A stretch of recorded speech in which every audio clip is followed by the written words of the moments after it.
अस्सलाम वालेकुम क्लास 8। कल हमने टॉपिक पढ़ा था main points of Niels Bohr atomic model. उसमें कुछ पॉइंट्स हमने पढ़े थे और कुछ पॉइंट्स रहते हैं वो आज पढ़ेंगे।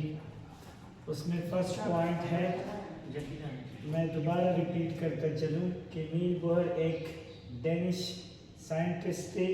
उसका पूरा नाम था नील हेनरिक डेविड बोहर। अच्छा, इसका जो तीसरा पॉइंट है वो ये है, इससे पहले हम कुछ पॉइंट डिस्कस कर चुके हैं।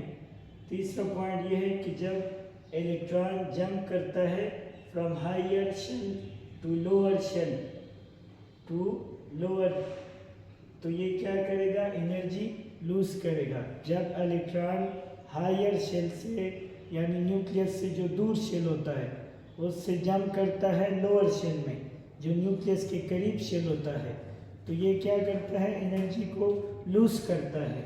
जैसे मैंने इधर लिखा है, यहाँ पे E2 हायर शेल है और E1 जो है वो लोअर शेल है। ये जो न्यूक्लियस के करीब है E1 ये लोअर है और जो न्यूक्लियस से दूर है वो E2 वो हायर शेल है।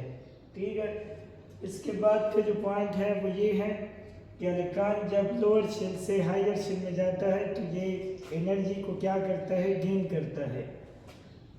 जो लोअर शेल है हमारा वो E1 है, यहाँ से इलेक्ट्रॉन जाएगा E2 में हायर शेल में।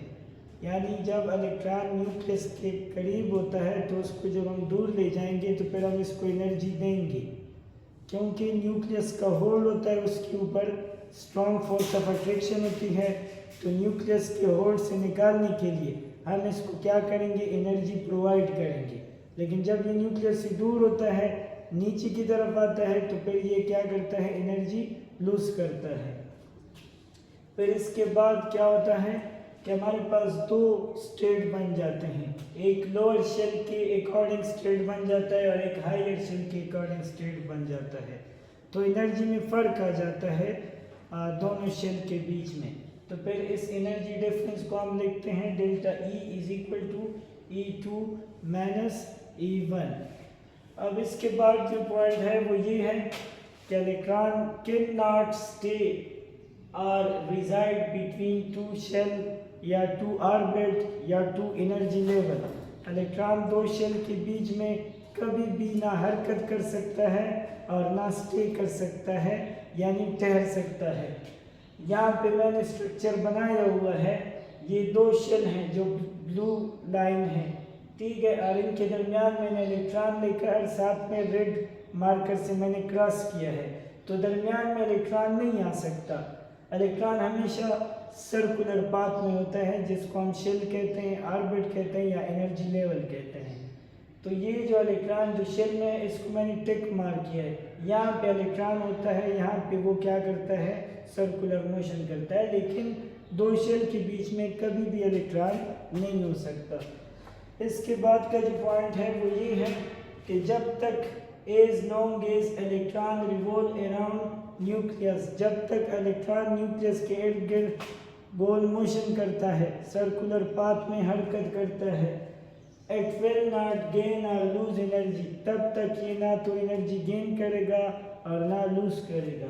डायग्राम मैंने बनाया है, ये न्यूक्लियस है सेंटर में और ये शेल है और इसमें इलेक्ट्रॉन है।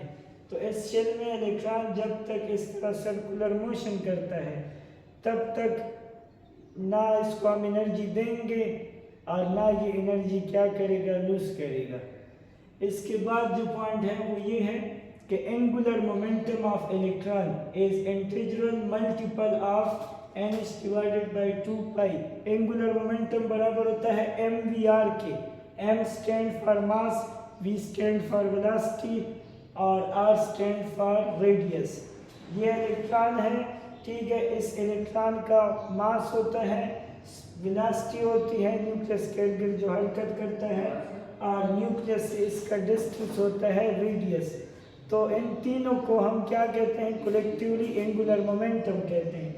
तो ये एंगुलर मोमेंटम जो है ये इंटीग्रल मल्टीपल है n डिवाइडेड बाय 2 पाई के। अब किस तरह इसको हम किस तरह बयान करते हैं, इस तरह बयान करते हैं कि जो मैंने 3 पॉइंट लिखे हैं 1.5 multiplied by h divided by 2 पाई मैंने क्रॉस किया है।